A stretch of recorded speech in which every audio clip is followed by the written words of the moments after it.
My friend, welcome to the world's best kept secret podcast, a podcast that brings you exclusive interviews from experts all over the world with life changing work that you didn't even know existed.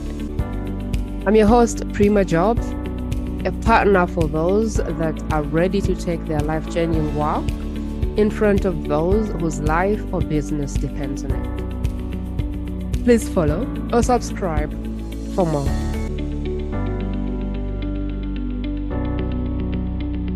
Welcome back to the show, and today is one of the best days you will have on the show. And I know I say this more than once, but my guest today is special. Think about someone who is able to turn contraction feeling, fear, anger, depression, anxiety, stress, all those feelings that get us and put us in the corner and turn that into a force, a power that is invisible. Like, how can you take all of those feelings you hate and turn it into a superpower? That's Brian Muka. School of Hard Knocks. Lived, breathed all of this stuff. We're going to be talking to Brian from kind of his sweat, his tears, his frustrations, from his dark moments. So hopefully he'll allow to go there. But like we're going to be sharing from his darkest of the darkest moments and how he was able to come from all these feelings that hold us hostage in life and keep us small and keep us from our destiny.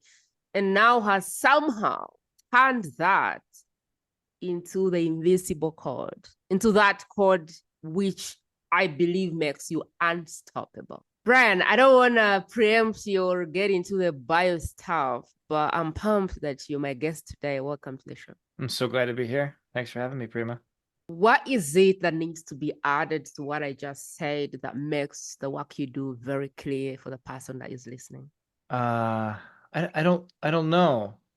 I'm feeling into you, the audience, and realize I don't know what your experience is, and the best I can do is share my experience and the observation of the last 13 years of studying this experiment with fear. And I tried to hack fear. I understood the biology and the physiology of fear and the amygdala and the ice baths and plant medicine. And I overturned a lot of rocks. And there's things in this journey, like you said, the things that you hate. Maybe that's a good place to start. Mm. I hated feeling afraid, Mm. like cowardly.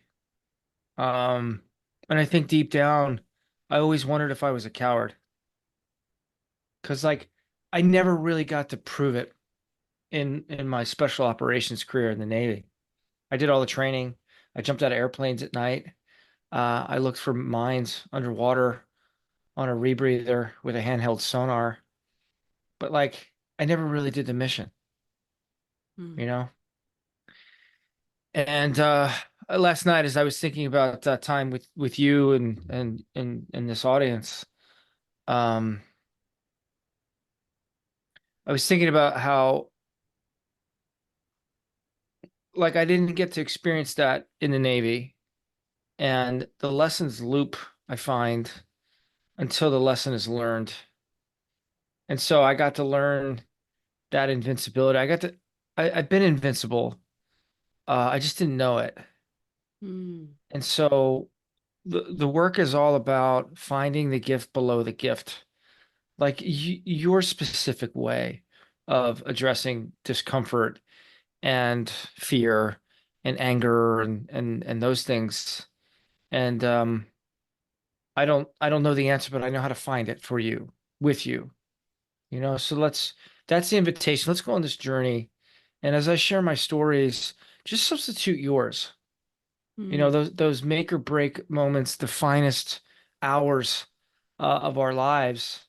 And I've got some frameworks and some principles to apply. So don't do what I'm saying. Do what works for you. And I think if you are my teacher right now, so I'm looking in your perspective. And I ask you to look through mine for this. Mm. I love that. When I look at Brian, I think How can you get out of that jail cell of feeling unworthy? How can we empower Mm. ourselves to stop looking on the outside for answers that exist within us? When I look at Brian, I think, how can we conquer terror and fear? When I look at Brian, I think, how can we get to crossroads in our lives and make that jump, that decision, that how can we cross the roads in our own path with confidence rather than being intimidated by fear and looking for answers in places they do not exist? Brian, this So discussion wouldn't be complete if we didn't dive into your story more. So I want to start there. I want to start in like okay. your real story, how you got to start this work, because that's a thread that we need to hang on as we discuss through the conversation. Cool. Yeah, I'm happy to do that. And I'm going to start at the beginning.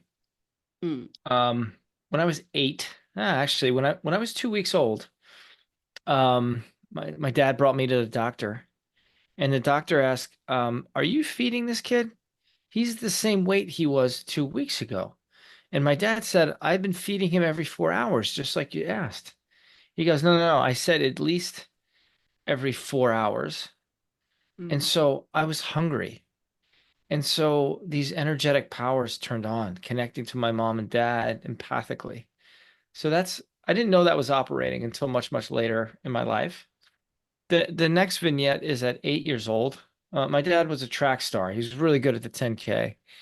And he wanted to be a good dad, so I wanted to play baseball. And so my dad and I learned how to play baseball together. This is a man who has a PhD from Temple University. He's worked on satellite programs. Like my dad's kind of a G. And he was also doing neurolinguistic programming before anybody ever heard of it. wow. He was doing that in the 80s. He would go and teach on weekends, and I would go with him. And so I say all that to say this. So we're having a catch, Mm, and my dad was like getting out of the way of the ball. I was like, "Dad, what are you doing?" He goes, "I don't want to get hit by the ball." I'm like, "You got to get in front of it." He goes, "What if I get hit by the ball?" And at 8, I said to my PhD father, "Don't be stupid. That's what you have reactions for." wow. And he received it. So from the time of 8 years old, I was teaching people how to get in front of their fears. So fast forward, I had to learn how to dance with fear, not conquer fear, but how to use it as a coach, smelling Mm, salts as a just imagine for a second that fear is a sparring partner, like daring me into my greatest self. There's an Emerson quote that I really like. mm, Do the thing you fear, and the death of fear is certain. Like every time I cross the fear line, I get a little bigger. Every time I give into fear, my life shrinks. So fear is the only thing that I found that gets smaller as I run towards it and much larger as I run away from it. So that's a key principle. So when I was in high school, I was an arts kid, and I was getting ready for an engineering um college experience. I wanted to go to the Naval Academy. So I was on a particular track. I played sports, I did all the activities. And so I found myself on stage a lot, and my stage fright was debilitating, like nauseous. Uh, to describe it as butterflies would be a wonderful thing. And that's not what I experienced. It wasn't butterflies. It was like soul crushing terror. And it was 2 years of that, being in front of large audiences, singing, playing my trumpet. I played Tony in West Side Story. mm, And I think my junior year, I realized that feeling that I got to write the story of what does that mean, and could it be this is the feeling I get before I do something awesome. mm, And then I found I loved that experience. I loved the way my physiology would change and get me really ready, to be in front of the audience. And I went through a version of that today before turning the lights on and the microphone and prepping for this. I love the way that feels. I like the preparation. And I find that discomfort, the higher that is, the higher the exhilaration. Those things go together. mm, So, so that's high school. The end of high school, I was like, I'm either going to be a Navy officer or I'm going to be a musician. And my logic was I can always be a musician. I have a limited window to do something special in the Navy. And so um, I thought I wanted to run nuclear power plants underwater because when I was 5, I wanted to be a steely-eyed missile man. That was the greatest compliment that anybody in the space program could bestow on another person. And I thought that being on a submarine was the closest I could get to being on a spaceship. Instead of exploring outer space, I wanted to explore inner space. So I spent 28 days on the USS Olympia, 5 days living in what felt like a clock. And I realized there was no sunlight in a submarine. And I was like, I can't do this. This is going to kill me. And so I started looking, and one morning, we had physical training a couple times, right about this time. 6 o'clock in the morning is what it is here. And my mentor, he wasn't my mentor yet. His name is Sean Simmons. He's like, "Hey, Midshipman Muka, you got a sec? Yeah, I think you should join our EOD PT. A lot of acronyms. EOD is Explosive Ordnance Disposal. At that time, it was a well-kept secret. PT was physical training. He's like, you should come and join us." And I was like, Lieutenant Simmons, what business do I have, doing special operations physical training? Mm. He goes, "What'd you do yesterday?" I'm like, "I don't know. I just rode my bike 60 miles." He goes, "Exactly. You're gonna love the way this sucks." And I did. I did. I really like pushing the limits and figuring out like the pain threshold and how far could I go. And so, I started training with a detachment in Earl, New Jersey. That was the closest special operations unit to me.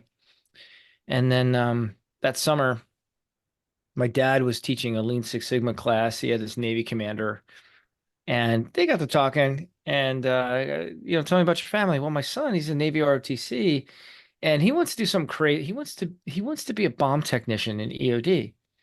And the guy goes, "That's crazy. I run the summer trainings for that. And right now, the United States Naval Academy, they do a special operations cruise. So if your son can figure out how to get orders, we'd love to have him." Okay. So I go to my command and I said, "I need orders for Norfolk, Virginia for 2 weeks." They said, "No way." And I said, "Well, what if you gave me no cost orders and I paid my own way?" I said, Mm. "That's fine." So I spent $439 for food and lodging, and I got to jump out of helicopters and blow up flare pods from my favorite airplane, the F-14 Tomcat from Top Gun. Top Gun's probably why I joined the Navy, if I'm being really honest. And I felt home. I loved it. I love the challenge of it. I love the physical challenge. I love the chess of, going toe to toe with bomb builders. Mm. And I remember being in the lean and rest. That's the top part of the push-up. There's no rest part of the lean and rest. It sucks the whole time. I was like, this is it. This is what I'm gonna do. I came home, I lit every candle in church, and I said, "God, please, please, if this is meant to be, make it happen for me." Mm. And a couple months went by. I got a call from my class advisor, Lieutenant Shapiro. He said, "You got it." I Wow. said, "What?" He said, "You got it." I said, "What?" He's like, "What part are you going to be a special operations officer you're not getting?" I couldn't believe it. And that's an important theme. Mm. So I found another way into the community. I had good physical fitness scores. My transcripts at University of Pennsylvania with an engineering degree. I didn't go to UPenn. I went to Drexel. I have an engineering light degree. It's a degree in commerce and engineering. So it's the Mm. first half of the engineering curriculum. And I Mm. was like, I cheated. And I networked my way into this. Like I was the first Navy ROTC midshipman to do this. And so that's why they picked me. And you change any one of those and I don't get selected. So I showed up to the community that way. Um, the next thing useful maybe is 40 days of dive school. Mm. Dive school, they got to from 6 o'clock in the morning until noon.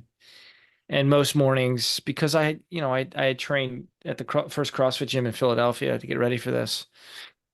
Uh, Many days I felt over prepared. Mm. There was probably 10 of those 40 days that I woke up tired and sore and wondering, would today be the last day? Those were the hardest. But the days that I showed up that you can't hurt me, Mm. it was fun. Enjoyed it. So fast forward, that's the first like gut check in the pipeline. And then we spent 14 months at Eglin Air Force Base learning how to be bomb technicians. Um, and the first real division is ground. So ground, there's the first test. So like the way the school works, you learn something on Monday, you're tested on Tuesday. If you fail the test on Tuesday, you're retested on Wednesday, and that could be the end of your ride. So Monday, I learned ordnance identification. I struggle with true false questions because I look for the loopholes and I overthink it. So I took my first ordnance identification test. That's the first real test in EOD school, and I failed it. And so for the next 24 hours, I worried and fretted this was the end of my career. Mm. And so Wednesday morning, I took the test again, and I failed it. Wow. And because my grades rounded up, so I had a 85 and a half. They rounded that up to 86. If it was an 85, my career in explosive ordnance disposal was over. I would drive a ship and hate my life. But because they rounded up to 86, I got recycled into the next class. So I had Wow. 5 weeks to think about what just happened. And I learned that worry is never a performance enhancing drug. It only makes things worse. So, so that's sort of the formative parts. Mm. I took a team to Iraq a month into that. My chief, he was dying. His dad was dying of cancer, so I sent him home. And I knew I sort of sealed my fate that it wasn't going to go well for me after that. Um, I was fired as a platoon commander in northern Iraq. I was reassigned as night watch captain. So I got to sort of filter all the post blast reports. So if a vehicle borne explosive improvised explosive device went off, if there was a suicide vest, I got to oversee all those reports going up to our higher command. So for 4.5 months, I got to watch my friends do what they set out to do, and I got to play PowerPoint at night, and it was awful. Um, we built a CrossFit gym. I figured out how to get that funded. Church was cool because as these stories in Iraq happened, he would tell us, "Hey, this particular story happens 340 miles from here." It was neat being close to the source. I had Skype. I had a young sailor to mentor, and I found running. And so Saturdays was like kind of a relaxed day, and I'd go for really, really long runs. And I remember one particular Saturday, I'd run about 10 miles, and I'm just staring off into the desert, like I don't have to go back. Like, what if I just kept running and never came home? And I sat with my toes over the edge of the road, looking at the Iraq desert, pondering. And I got to know why people choose suicide. Mm. So probably after about 20 minutes, I'm like, I gotta go home. I have a family, I have a wife. I, I'm not, this is not how my story ends. And I turned around, there was a whole pallet of water, drank some water, and I ran home. And nobody at the command ever knew that. And my next year and a half was really hard. I had maybe 5 guys at the command, six guys. 6 guys decided I didn't deserve to be there. I was the sixth. And this is my story around unworthiness. Mm. And I remember I remember we're at 2-2, which is our training unit, going through the final evaluation problem. That's how we get certified to deploy. We were going to support the Army Special Forces guys in Afghanistan. I think it was the most dangerous mission that we had. And my boss, Chris Merwin, called me into his office, and he looked haggard. And he said, "Brian, I've lost a lot of sleep over this. You're not the man to take your team to Afghanistan." Wow. My insides melted. My identity was gone, and I got to ask this question: what the fuck am I gonna do now? That's one of the scariest questions I've ever asked myself. And Mm. thankfully I worked with this amazing mental health professional. Her name is Talia Gershon. Um, Gosh, she's a miracle. And we architected a plan to put me back together. And I started writing. She had me read Viktor Frankl's Man's Search for Meaning. Mm, Viktor Frankl taught me there's a space between stimulus and response, and it's in that space that we have our only freedom, and that's our freedom to choose. mm, And I started building a body of work, like observing how to go from being buried alive to thriving again. And I would write her these like long emails about what I was learning. And I remember one day I came in her office and she's like, "Where are you getting this stuff from?" I said, "This is just how I'm making sense of what I'm going through. This is how I'm finding meaning." And she smiles and she goes, "Keep going, kid. I've been in therapy for 30 years. I've never seen this before." mm, And that was the birth of Fear Sherpa and Your Secret Superpower, Tame Fear to Thrive.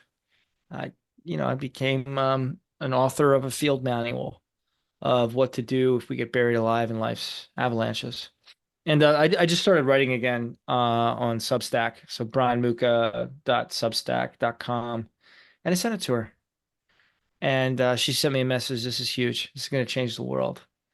And I said, "Hey, Talia, you remember when you told me that I had something? Keep going, kid." It was like a really sweet moment. mm, Yeah. So there's a divorce in there. There's a running out of money. There's 6 years of this entrepreneurial experience. 2018, after I got out of the Navy, I had won Salesman of the Year. And I remember being in Costa Rica and I'm writing in my red moleskin journal. That's a common theme. Like I can't do medical sales anymore. I have to share this gift. And I was touring with names of my business. Then it was Fear Sherpa. Now it's Freedom Sherpa.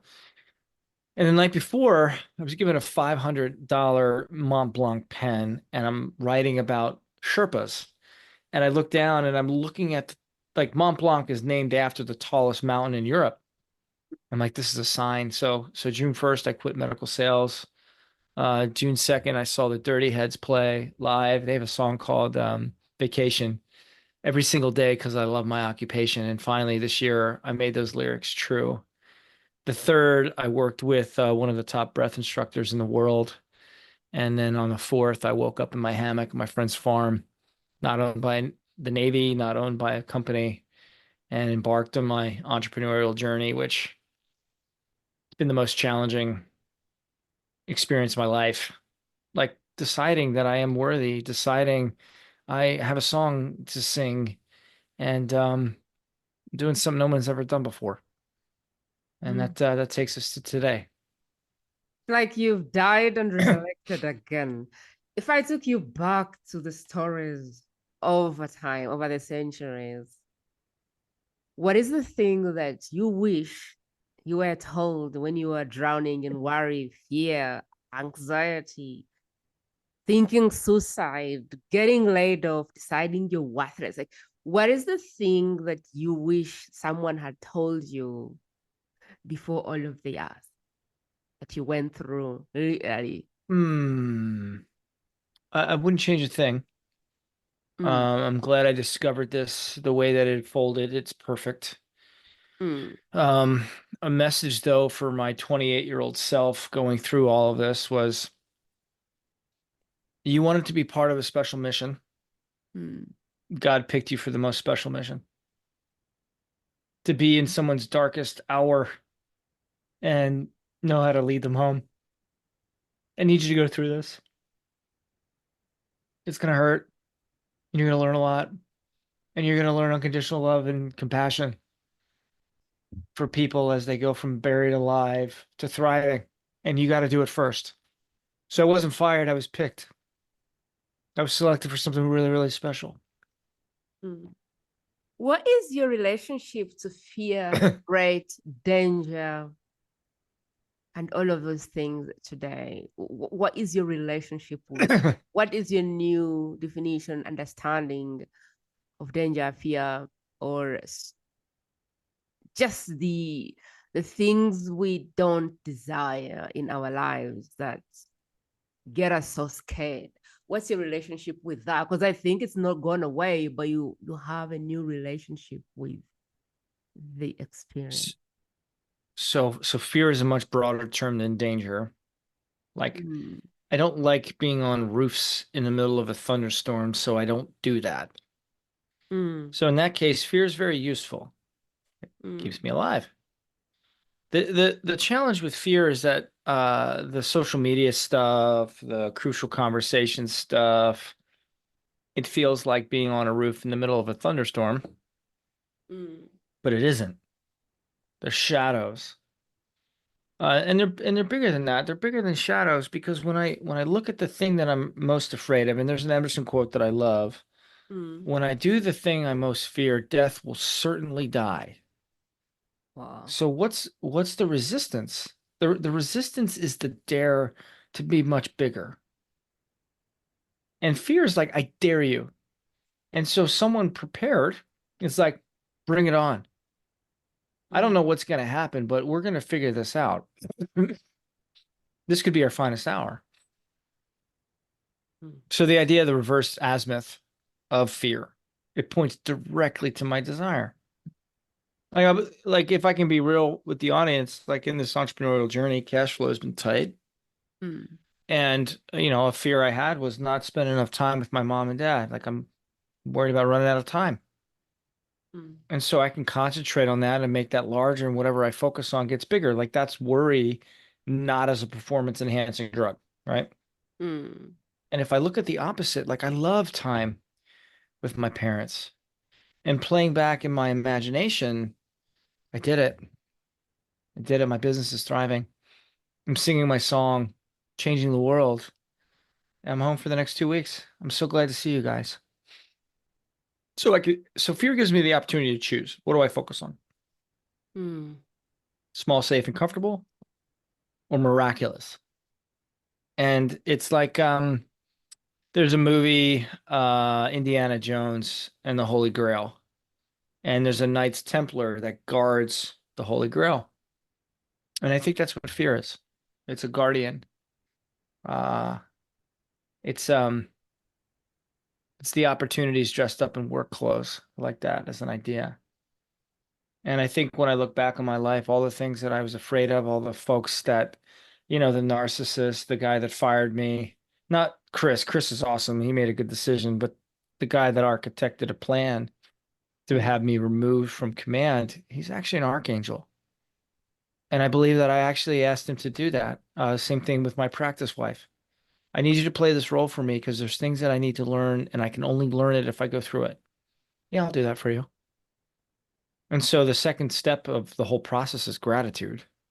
Breathing is first, gratitude is second. Um, oh, can I share this with you? I wrote this morning. Mm. My acronym for fear.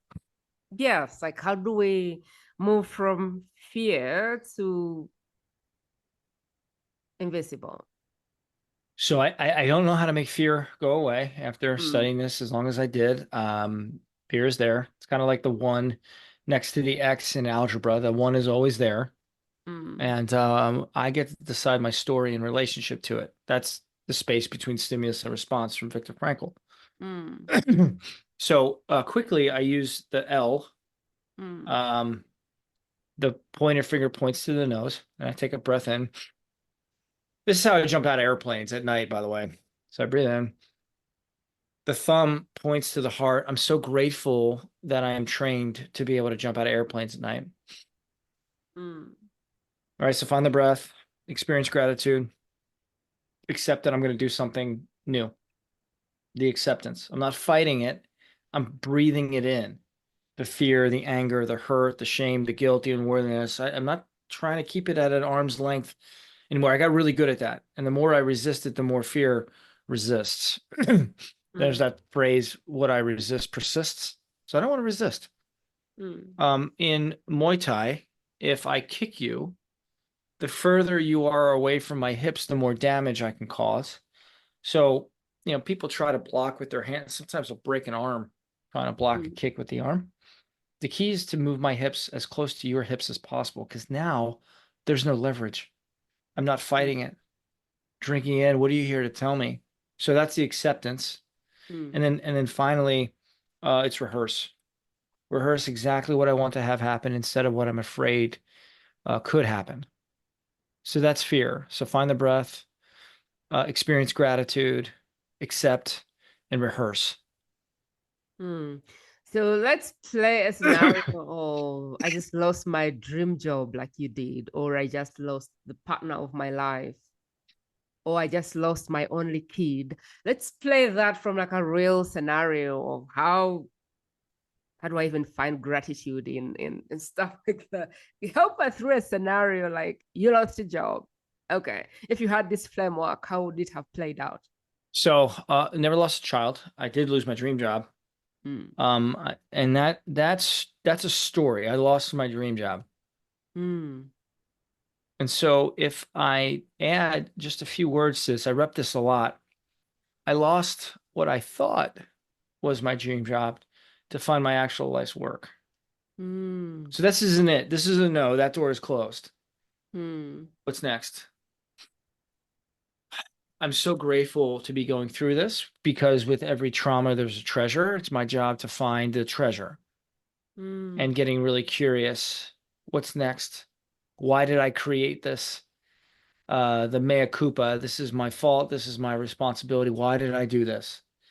And the step one is to cure the victim. This happened to me. The next level, so like 94% of the population, it's happening to me. It's easy to spot. This Mm. person did this to me. Like it's a lot of you. Mm. The second part is this happened for me. Thank you, Tony Robbins. So, maybe that's 4% of the population. Um, happened for me.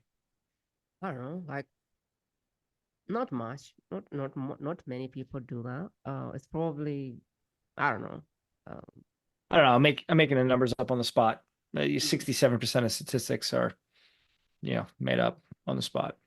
Mm. The next level, so it's happening for me, is it's happening with me.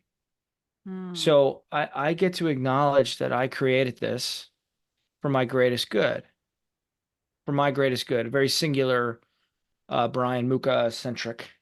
And then the sweep spot, it's happening through me. Mm. So I can turn this pain into treasure when I share the pain and I make it into art. Wow. So what if I'm co-creating life with God or the universe or however any words I use here aren't big enough to really describe what I mean, Mm. but it's happening through me. I wonder why. So the curiosity in that is huge. Love of my life, I got to experience that. Mm. And I had to look for that one. Um, I realized that I was settling for so little, and I wasn't really showing up in my business. I was afraid. I was afraid to get on social media. I was afraid to say, "Hey, I built something. Would you like to experience it?" And again, do the thing you fear, and the death of fear is certain, like on the daily. And the other thing I learned in that experience is whatever I'm most afraid of on my to-do list, it's the most important thing because it matters. A lot of the Not a lot. There's a handful of really, really good, like world-class speakers. They still puke before they get on stage because it still matters, and then they go on and do it anyway. Mm. And so sometimes the word and question mark, and I'll use an example. So I Mm. train in ice baths. There's been 2 ice baths I've ever looked forward to doing. I never want to do that. And I get to hear my little boys go, well, I don't want to get the ice bath. Well, here's the key. Here's the turn. I don't want to get the ice bath. And it's time to get in the ice bath to do it Mm. anyway. There's a lot of Wow. power in that. Wow. Brian, you said in one of the submissions that you sent, the spiritual work is 2%, and the rest is 2% or 20%, and the rest gets to be the work of the soul. I read in one of the statements you had submitted when you came on the show, and you had said, manifestation, spiritual work, all of those things, what you found was 2% was all of that. Oh, And 98% is the dark night of soul work. And I was wondering if you would be willing to kind of give context to the person who is listening. sure. Like, what does he mean by that? Yes. So what I notice, folks are doing vision boards and visualization and all the, the stuff from the movie The Secret. Mm, Most people it doesn't work. Why? Well, it's mm, the other 98%. It's the subconscious mind programming. mm, So like I grew up Catholic. Every time I went to church, Lord, I am not worthy that you should enter under my roof, but only say the word and I shall be healed. Like from the time I was a baby, mm, I learned about original sin and there's something wrong and I must repent. Like it's mm, confusing. And so I had to unwire that. Like mm, God, like in this 13.4 billion light year universe experience, is probably bigger than that, but that's as large as we know it is right now. mm, There's not a single electron out of place in that whole like unfathomable distance. mm, How could I be a mistake? How could there be something wrong with me except for the illusion that I think I'm separate from God? That's what I mean. mm, And so I've got to go under the bed. I've got to go under the house. I got to go into all of the dark corners with my parents and the schools and the church. Said, don't go there. Stay in my light. But all the greatest discoveries are in the darkness. So digging into the hurt and the trauma and the disappointment and the fear and the heartbreak, like that's where all the treasure is. There's a metaphor or a fable. The gods are like, we've got this treasure, we need to hide it from man. Where shall we put it? And they said on the top of Mount Everest. He can barely breathe there. He'll never find the treasure. And we did that. Sergei Norgood and Sir Edmund Hillary went to the top of Mount Everest and they found the treasure. mm, And the gods then said, well, that's not going to do. Where can we hide the treasure now? Like, well, man can't breathe underwater. So let's bury it 35,000 feet in the Marianas Trench. And we built a submarine and we went down and we found the treasure in the Marianas Trench. And finally, the wisest of all the gods said, I know exactly where to hide this treasure. Let's bury it inside of man, for he shall never look there. That's what I'm mm. saying. Brian, you talk a lot about becoming invisible. And some of us, most of us, that word is far-fetched. We don't probably believe it. We don't even think it's for us. Ah. We don't know how we could possibly move from being in our pants to being invisible. Everything that happens shakes us like a problem. We can't even make like life transitions. When we're divorced, we cringe. When we lose a job, we pee in our pants. It's just a mess where we are.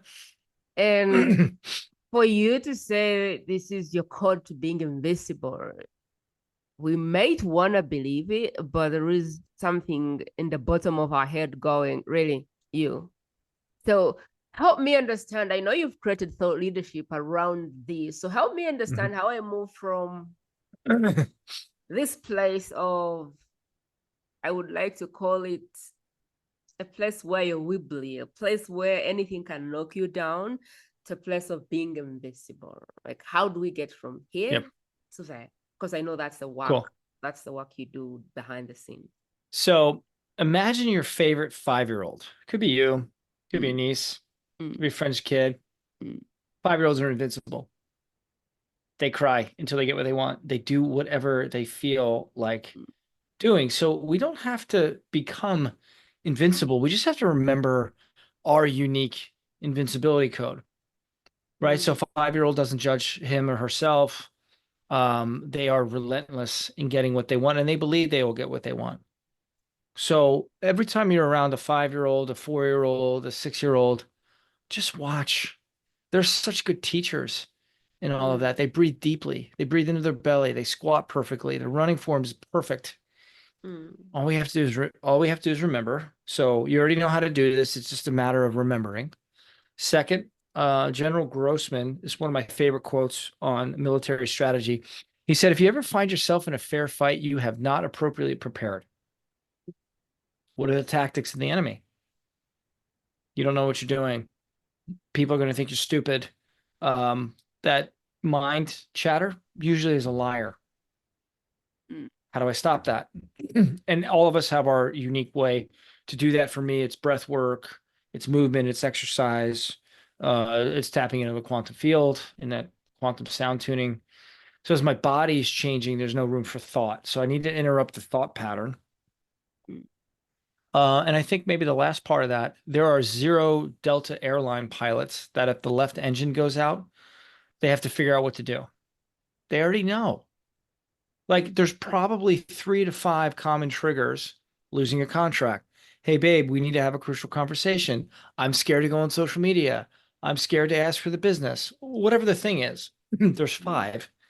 And so if we can apply the fear framework to find the breath, experience gratitude, accept, and rehearse, and we Mm. can write if I can write a program for that, and I can run the program for a few weeks, and then it's really helpful to work with someone in this because they can see the blind spots. Because like I'm here, it's hard to see the forest among the trees. And so, how do I refine my emergency procedure for my common triggers? Mm. So what if we learn the tactics of the enemy? We put systems in place to thrive in that. Where this is a key move. If I'm trying to figure out how to not die when my parachute didn't open, that's probably not the right time because I've got the fear, I've got the adrenaline, I've got the cortisol, and I'm now thinking like a reptile and I can see about this much. Mm. If I'm on the ground in a simulator with the people who designed the system, I'm probably going to come up with a better methodology. So Mm. if I write a system when I don't need it, it's going to be more elegant than if I'm like, holy shit, what am I going to do? Mm. And if I practice the holy shit, what am I going to do? Over time, that fear response becomes the sparring partner.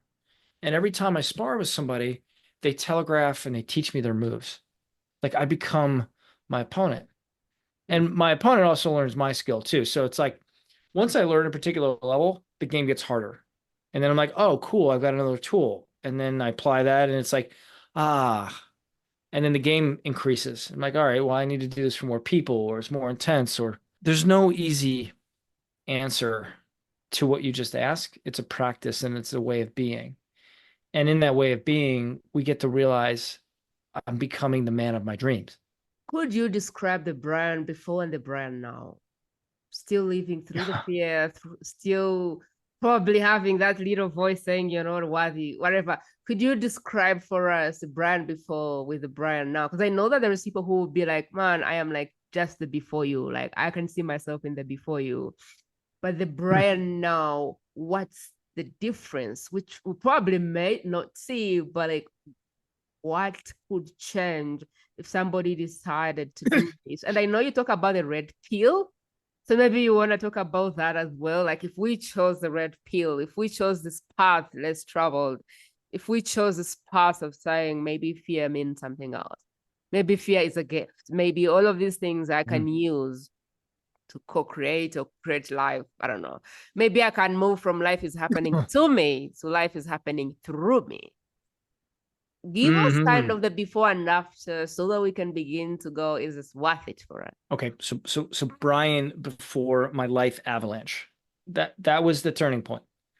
So the Mm. best worst day of my life created this whole cascade of experiences because I said yes. And maybe I created that explosion to have anything worthwhile to say on your show. Mm. So the Brian before the explosion had no idea who he was. Mm. Um, I found in this journey that there's 3 levels of courage. So there's the courage to say yes to triathlons and jumping out of airplanes and being a lifeguard, right? 2 minutes or less, I had that. Mm. The next level of courage is moral courage to always do the right thing. And so I didn't know who I was. I was a chameleon. Mm. Middle school, I was made fun of mercilessly. I got crucified in Catholic school. Mm. Thank you. Those kids taught me grit, Mm. right? But it was hard and lonely. And so I made sacrifices to try to fit in. And that brings me to the third level of courage, the courage to be authentic. I wasn't authentic. I was whoever you needed me to be in that moment. And I'm still that way. Mm. Except I know who I am. So that's a really a gift. Like what mask do I need to wear so that you can hear what I'm saying. So today I'm playing special operations uh Sherpa for this interview, you Mm, know? And so the ability to know who I need to be without losing my core, I didn't have that. mm, My best was never good enough. We had a saying in our household, A was average, B mm, was below average, C was can't go out, D was don't go home, and I didn't fail anything until I got to college. mm. And so this was not my dad's intention, but I learned that, you know, your best is never good enough. And so I used that unworthiness as fuel. You suck, you're weak, figure this out. And I wish I could go back to the beginning of my athletic career and just realize like you're in a beautiful body, you're strong, you're resilient. Using love instead of I used fear as fuel for most of my life. I felt lonely. Um, I didn't know what my values were, and I played for the approval of others. And it's been a it's been a challenging road remembering my authenticity, not seeking outside validation, knowing that I am doing the best that I can. I'm serving the Holy Grail in a way that most people can't understand. Friends, family, you know, they don't get it. That's all right. They don't have to get it. I get it. That's what's different. I get it. The last time we had a chat, you said, I never looked on the inside.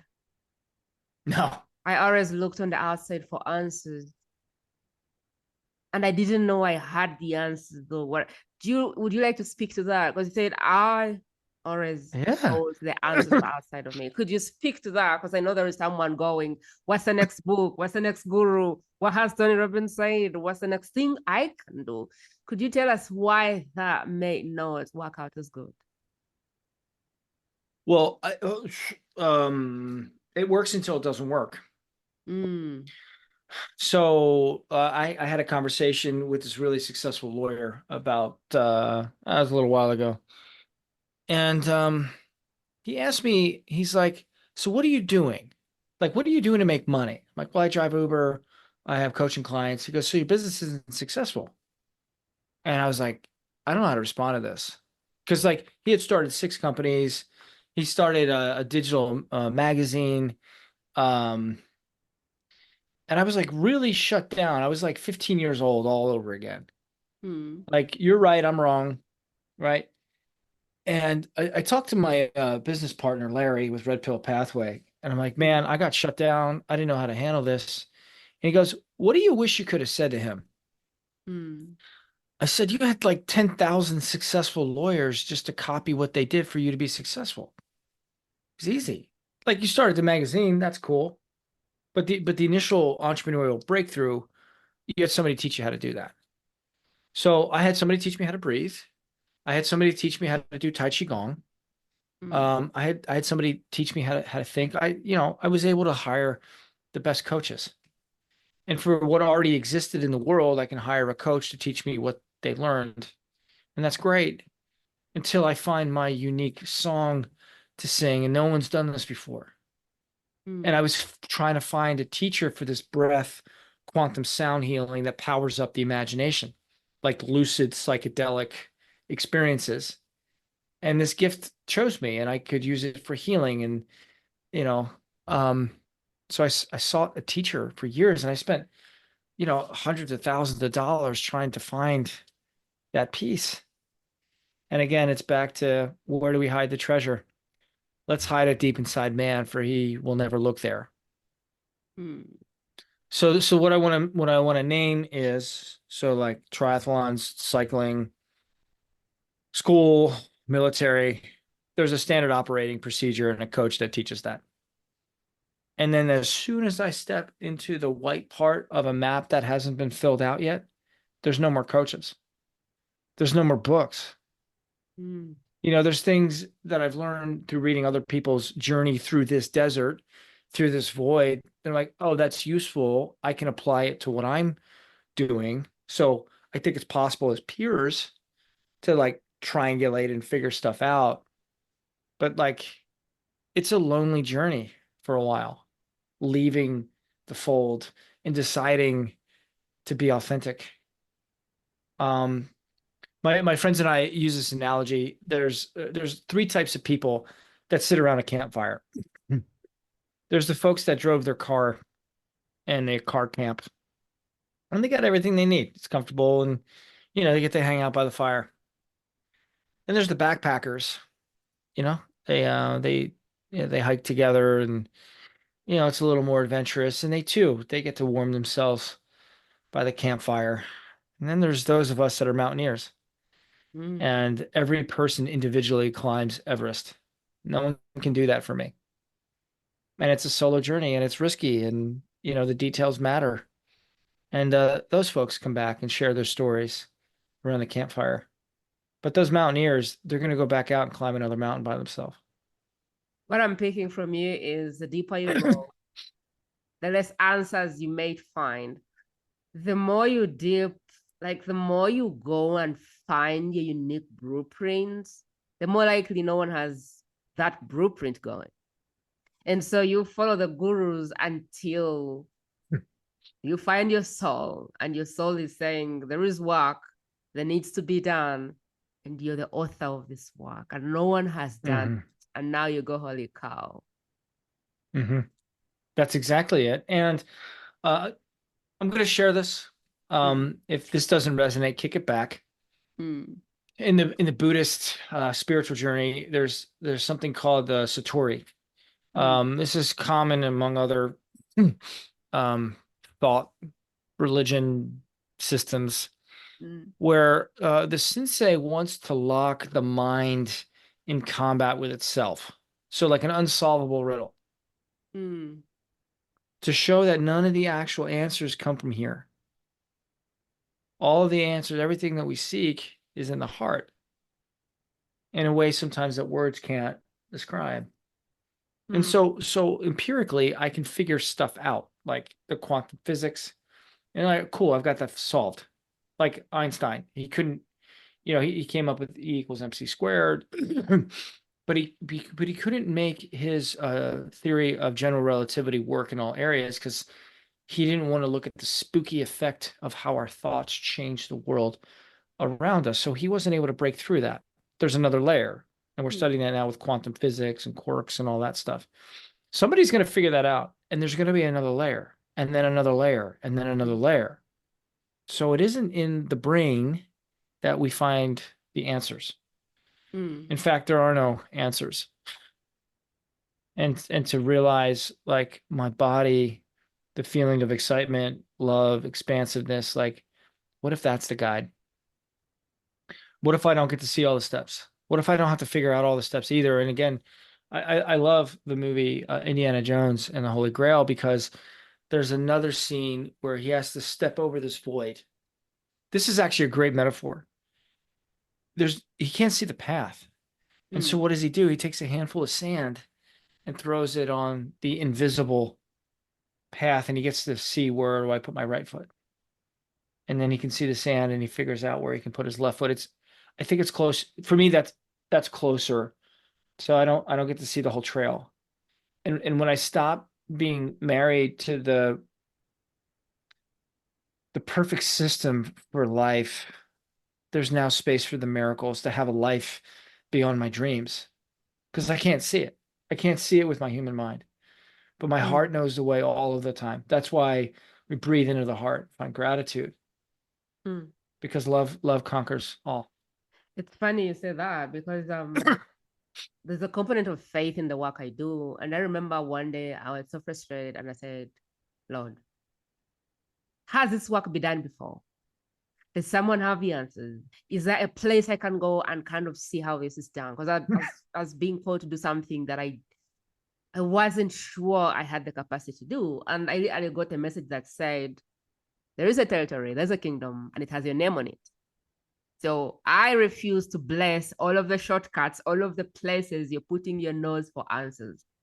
I want you to step into the territory. It's scared, but I have angels, I have masters, I have the tools, I have all of the guidance ready, waiting. But you have to Mhm. step into the territory that has your name on it. Because at the moment, there is people sat there and they're not qualified. And so I need you to kick them out and take their territory. And everything you try to do that doesn't have that name on it, I refuse to bless it. And I was like, wow. Okay. Wow.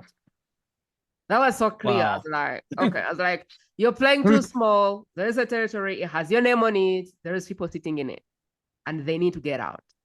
And as long as you're trying to do something that is lower than that, or smaller than that, or not that, I refuse to bless it. I It's not need gonna you to work. go take your seat. And I was like, wow.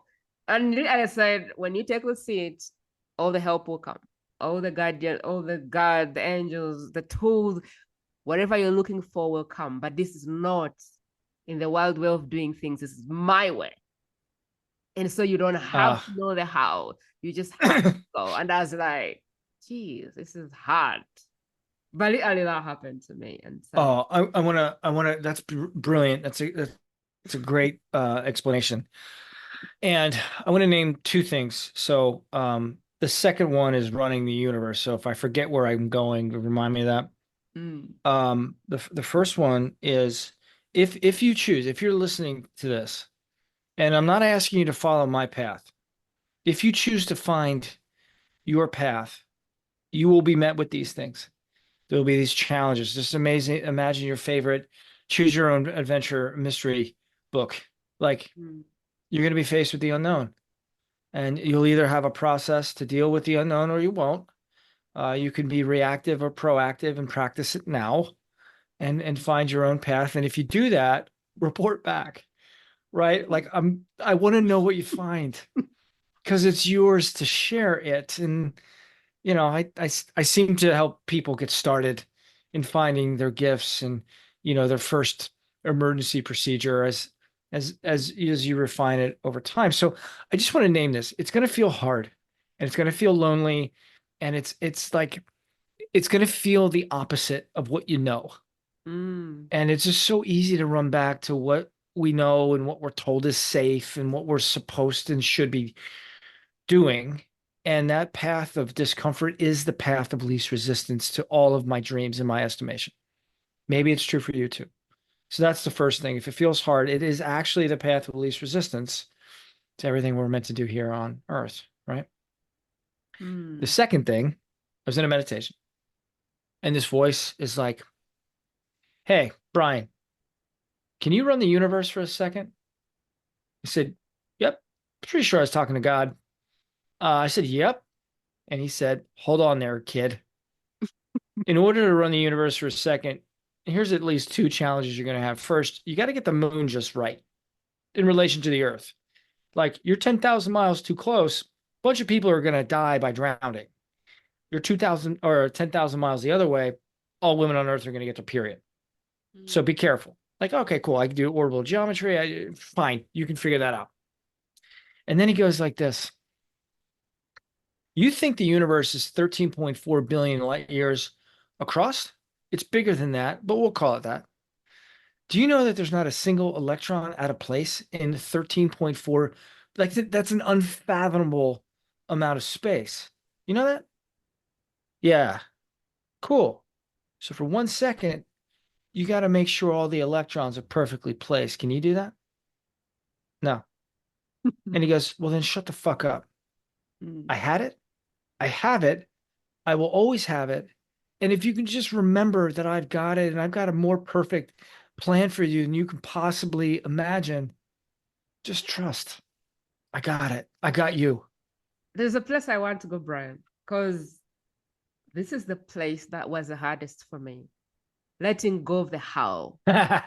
When I created my first business, when I left my job, I was there for 4 years and I couldn't let the job go. And one day I was like, no, I left.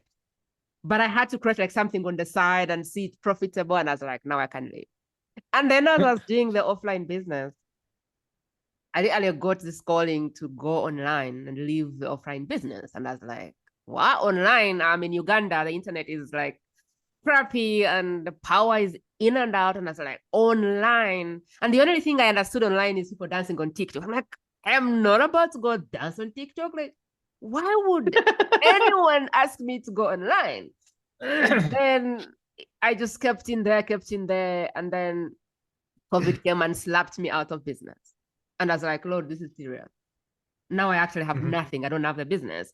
And I only had a phone with 3G internet and an old HP laptop. And I was like, maybe this online thing is real. And so I come online. 9 months later, I have no client. I'm struggling. My first client comes. My first 6 figures come. I start doing 6 figures every year, and I'm like, this is cool. My clients start moving from 0 to 6 figures. I'm like, this is the dream. And the voice comes back and says, this is not the business that I want you to create. And I'm like, now I think you're high on drugs, like for real. You want me to leave a Uh-huh. business that is making me 6 figures and do something else. And the voice said, I want you to go and build a platform that will break generational curses in this world. And I'm like, Mm. no way. Like me, first of all, I don't know the curses in my own head. I don't know how to break those. And you're telling me to facilitate something that will break curses. And it's like, you. And I'm like, all right. And so I start dragging my feet. In the middle there, I get another revelation that you're gonna have a partner or whatever, my husband or whatever, is gonna come and is gonna have some of this help that you need to do the work that I'm asking you to do, which you don't know that you're supposed to do. So I'm going to bring someone in your life as your life partner who's going to give you some of the tools you need. And I'm like, okay. And it's like, and you don't need to go for any date. You don't need to wear any little dress. You don't need to do nothing. Just stay in the work you're doing, stay on your computer, keep working. Who come? And I'm like, Lord, did you take weed? Like, how does someone meet a life partner without leaving their computer? And so That's funny. I'm, I'm in that process. And then I write a post on Facebook. My husband sees it and decides this is my wife. And that post was talking about when I was broke like a joke and couldn't afford toilet paper. The guy sees it and he says, no, this is my wife. He's now here. It's been 2.5 years. We marry a year later. And this is the person, the human being that has been able to show me the parts of me that needed healing. The only person in this world who had the ability to trigger some kind of anger from me, which then brought me to doing this work that I'm doing now, which has brought all of the people that have the gifts to break generational curses. And so talk about the how.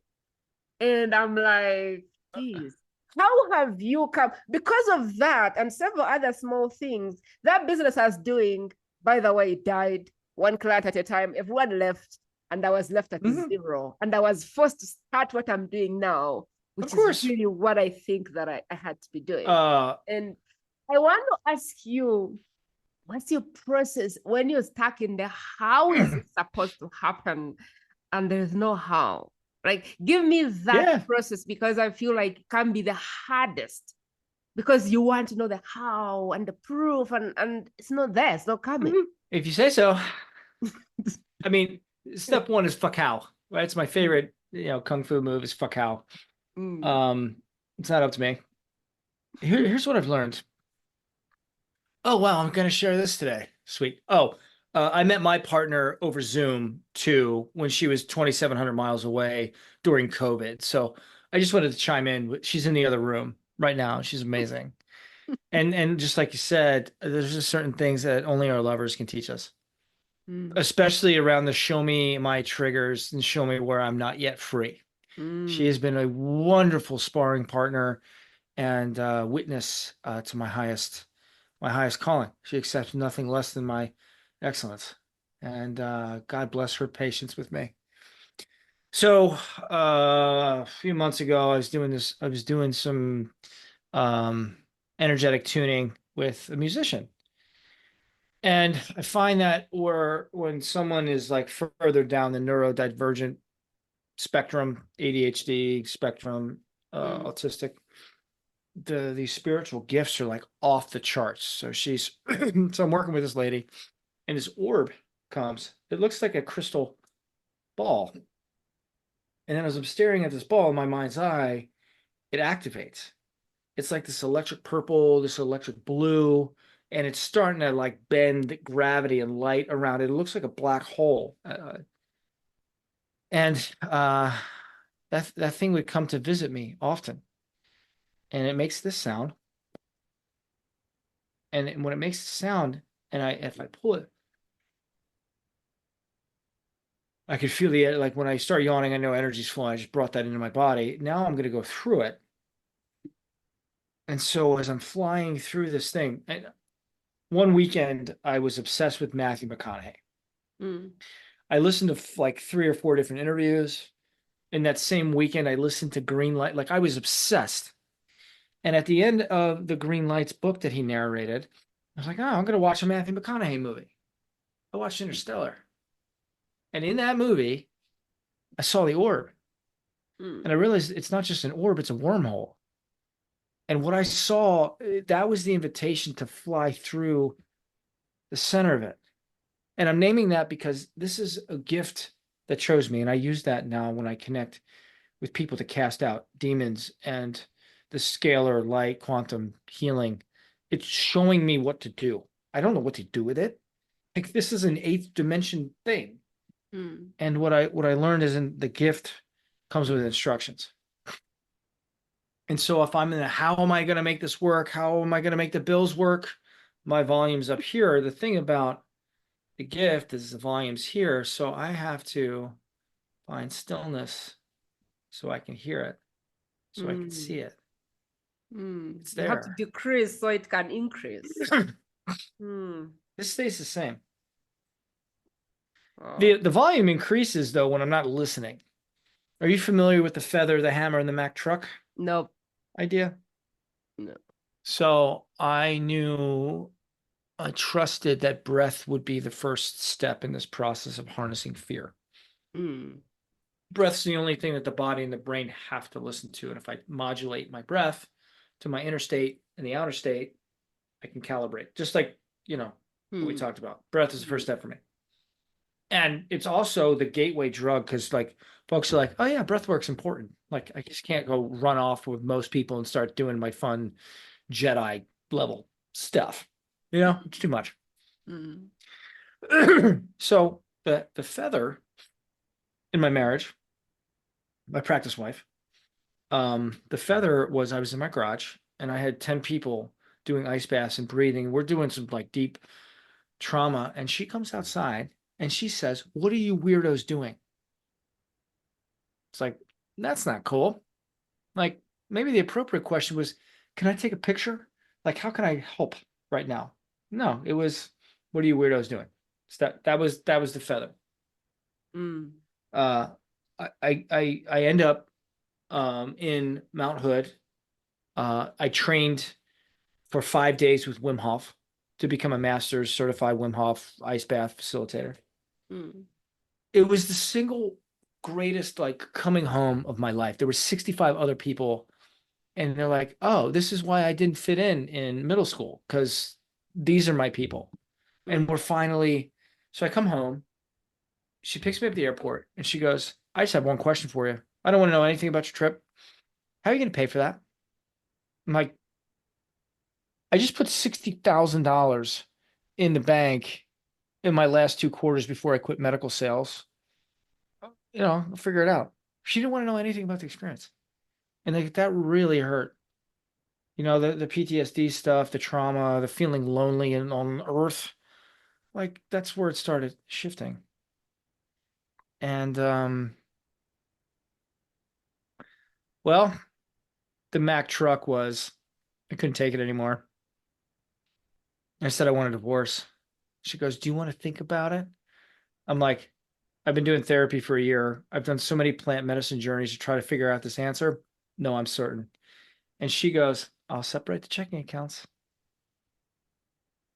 That was a 9-year relationship.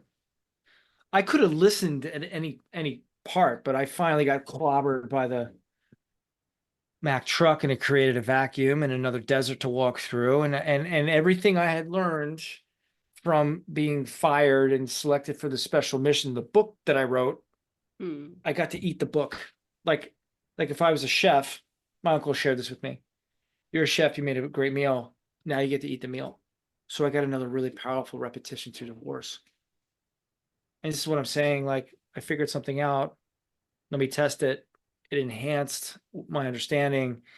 And I've pretty much got to the point where I don't know. I don't need to go any deeper to Mm, extract this treasure. Like I don't need to create more stressful pressure. How the fuck am I going to do this? Moments mm, to the test. The test now is to guide other people through this, and like the shared desire is to start this process and for me to refine um, a more universal system. So mm, we do this together, just like two cards supporting each other. You know, one card falls, they both fall. So I think mm. that's a really neat. We've gone through a lot. A lot. What is the one thing though that if we didn't talk about, this conversation would be incomplete? What do you feel led to touch that we haven't touched as we go towards the end of the interview? The one thing we haven't talked about is Mm, you, the listener. What are you mm, experiencing? What was mm, your breakthrough? Where were you triggered? I want to know those things. Um, so this is our kind of starting point. This is just that spark, and we get to start a movement, you know, and wherever we are in life, beginning, end, somewhere in the middle, it's all valuable. So I don't know.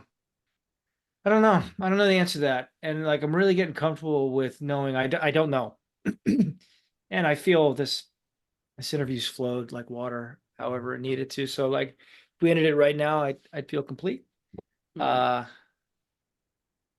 Let me check in on that. Hold on.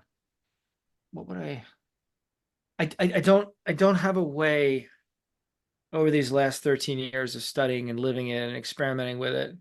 Like I just Mm, want to be able to red pill you. mm. Let's talk about Uh the red pill. Let's talk hold about the work hold you do. Let's talk Prima, just about, yeah. hold on 1 second. Let me just finish this thought. Okay. This is one of the hardest things for me to know that like with my spiritual gifts, I can take that pain and trauma Mm, and it doesn't do you a disservice to skip that. The caterpillar who gets eaten alive by the butterfly's immune system to then be able to fly. Like mm, we're gonna we're gonna go through that. I'm gonna go through that again. And if there's anything I can do to ease that journey, I want to know how to do that. And yet, we all have to take our own medicine. And often it's a really solo journey. I'm just prepping the battlefield. Like if you decide you want to do this path and it's worth it, you know, it's a life beyond our dreams. There's a penance, and that's the death of our old ideas, our old way of being, and a lot of relationships. mm. So the cost is great and the treasure is greater. So I just want you to know that that it exists. There's like not a shortcut through this. The path of least resistance is painful and lonely sometimes. And that's the stuff that triumph is made out of. I fucking did it. Are you complete there? Very much so. Thank you. I want to talk about I want to talk about the red pill. I want to talk about the work you do behind the scenes. I want to talk about how you support people, the containers, and all of that stuff. Would you love to go there? Definitely. So, what I started out doing very much on purpose Mm, is teaching breath and facilitating ice baths. Ice bath became a really great training stimulus. Still do that. mm, Um, on purpose, the one-on-one work has been my focus. mm, I'm realizing that the group is way more powerful than anything I can do solo. Even when I practice breath and my energy stuff by myself, it's not as good as when I share it with somebody else. So I think I'm finding that we're designed to do this together. And often the biggest breakthroughs come from the folks in the group, not from me. So we're all learning for each other. I just kind of get to point the boat mm, in a direction we want to go. The other thing I learned, especially with men, it's decision between do I invest in myself in personal spiritual development, mm, or do I invest in the ROI, KPIs, marketing, advertising, sales stuff? That seems to mm, be the line in the sand. And for me, the through line to the business success that I want has come from the 98% going under the house, the blocks. Why can't I breathe fully? Why do I have trouble sleeping? Why am I stressed all the time? Like all of that is turbulence keeping this from like really singing, right? Mm. So what we did, what we're doing, what we're currently experimenting, it's an ongoing finding next, not what was. Mm. Um, Russell Brunson, thank you for everything that you did with, ClickFunnels and Gary Vaynerchuk. Again, it comes back to, I figured this out, do it my way, this will work for you, is a lie. Mm. And so what if we could create an ecosystem where, Prima, you find your unique prosperity code, which is unique to you. It's not going to be the same, Mm. as Maria's, right? Mm. Thank you, Maria, for connecting us. Um, so no longer do these people have to decide between the spiritual work and the business work. It's all in the same holistic ecosystem. And it's very much about the experience economy. Well, like, what are you noticing? Okay, how can we use that? Here's what we're noticing. How do we put all the parts and pieces together to figure out in this period of uncertainty, how do Mm. we thrive together? I really like what you said there. There is no KPI, return on investment, without a person. I actually do believe that the person is the most important. Because I love the book. Wherever you go, there you are. So if Mm, we don't take care of the soul, if we don't take care of the human being, the business will experience a person. The marriage will experience a person. Wherever you go, there you are. Yet we mm, have a way of putting you last. Like, why is that? Why are we investing in business before the human being? And most people are solopreneurs, and they are mhm. just like a bounce of, they're like a reflection of the business. So why are we trying to build a business when this human being here is not at full capacity? Like, why do we do that? I don't know. I think it gets into unworthiness in a big way.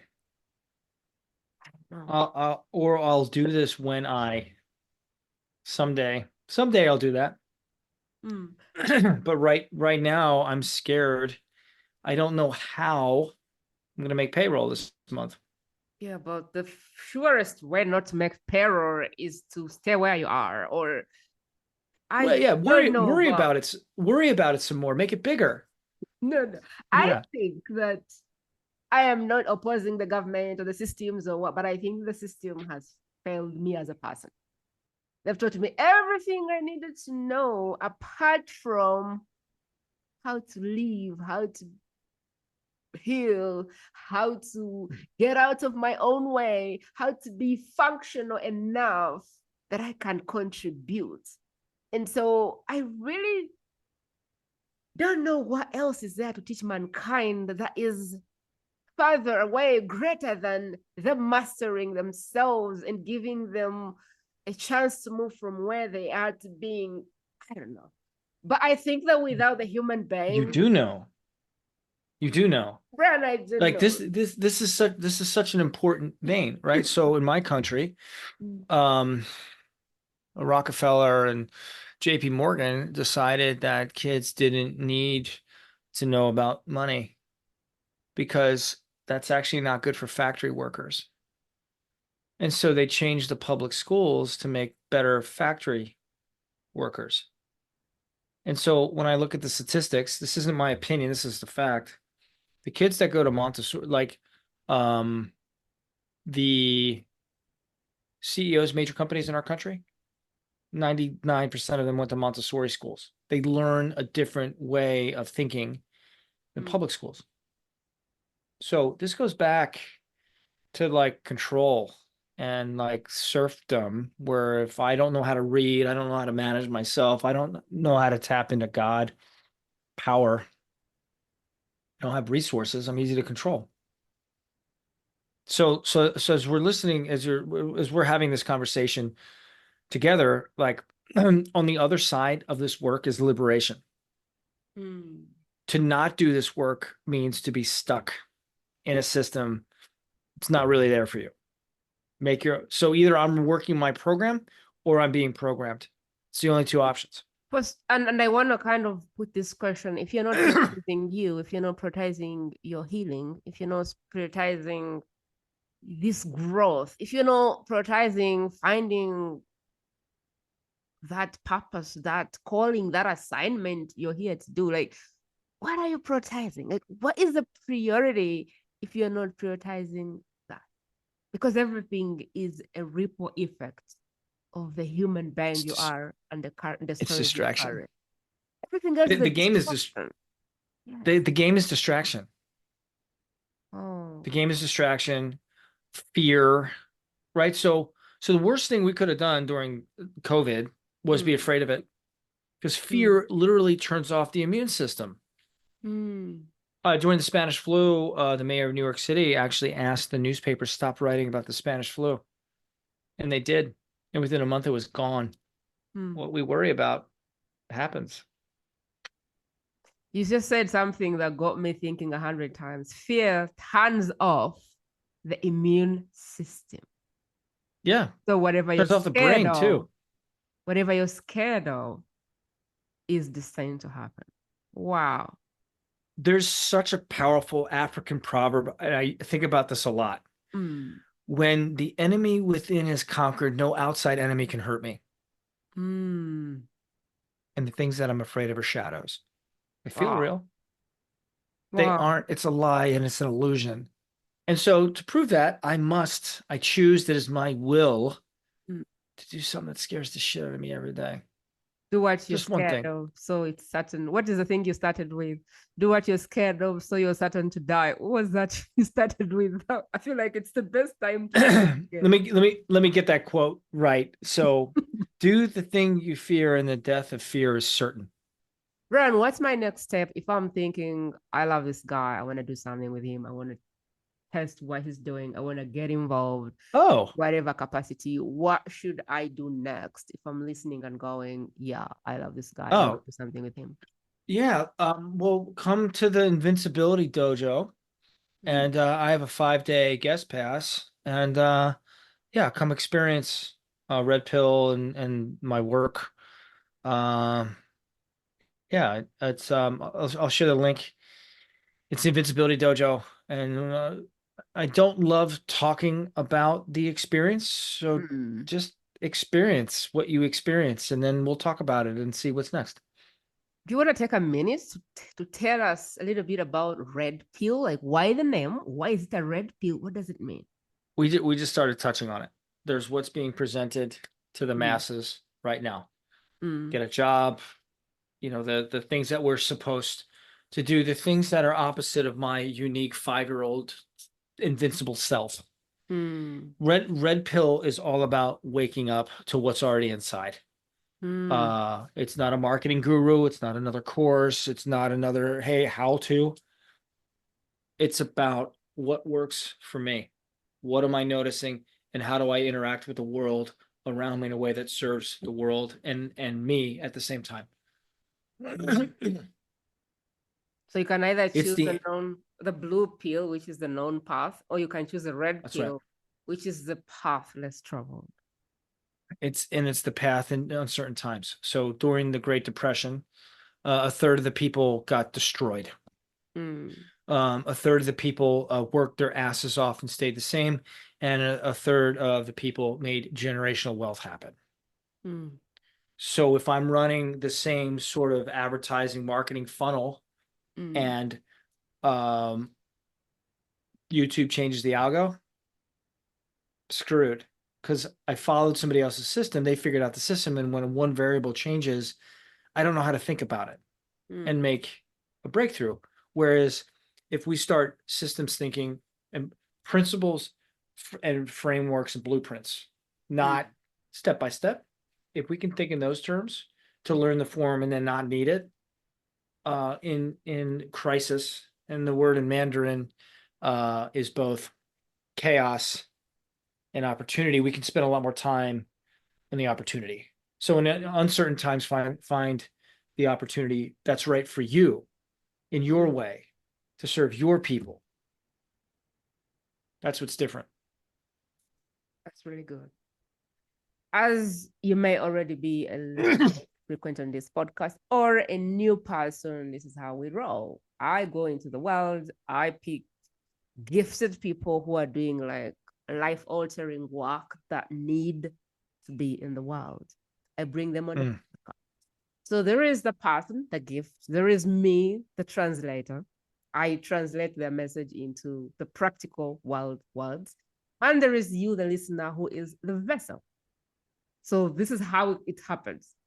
There's the expert, there's me, and then there's a carrier who is you who is listening. And so what ultimately we do in every podcast is we pause and we think, in whose hands is Brian's work going to be life altering, not helpful, not insightful? Who, if they met Brian, would alter their life in a way that we all never expected? And I want you to get this link and I want you to drop it in their private space and say, I watched this video and I thought about you. Brian is the person that you need when fear is leading the way, when fear is in the driver's seat, when fear has kept you below your potential, when the fear of the unknown has kept you from moving forward, when the fear of the unknown has kept you stuck and confused, when you know you're made for more, but fear has you by the throat, feelings of unworthiness, feelings of whatever the feelings are, but you know you're made for more, you know you have a lot of potential, but fear has brought you to the floor and has you there. Who do you know in your life? Who have you met online? Who do you know that if they listen to this conversation, they would never be the same? Because we want people to be telling their stories and quoting Brian. I listened to this one podcast on the world's best kept secret and it changed my life. I want this to be the podcast that changes their life. And Brian could go and be on social media. He could do all the marketing he can. He could do all of the things. But the best way, the most reliable way, the most effective way is if you and I scan and go, who is the one human being that we care deeply about, that we want to see move from fear to invisible? We all know one person, and our job is to share it with that person. That is the biggest thing you can do. That is the grandest gesture you can be. That is the most supportive thing you can do for the work on my hands and the work that Brian is called to do as someone that is benefiting from this podcast. That's the biggest thing that you can do to help. So pause, pick one person and share it. And if you're watching this because somebody shared the episode with you, do not break the cycle. We're doing something very powerful here. It's a string, it's going, it's scanning, and it's looking for whoever needs to hear this message. Whoever has a calling and they're stuck in the how, and the how is Brian. So do me a favor and get the string moving, because that's how you got the message. So make sure you're not breaking the blessing that is going around in the world through this podcast. Brian, we're getting to the end of it. What would you like to be your parting words for the listener? Love conquers all.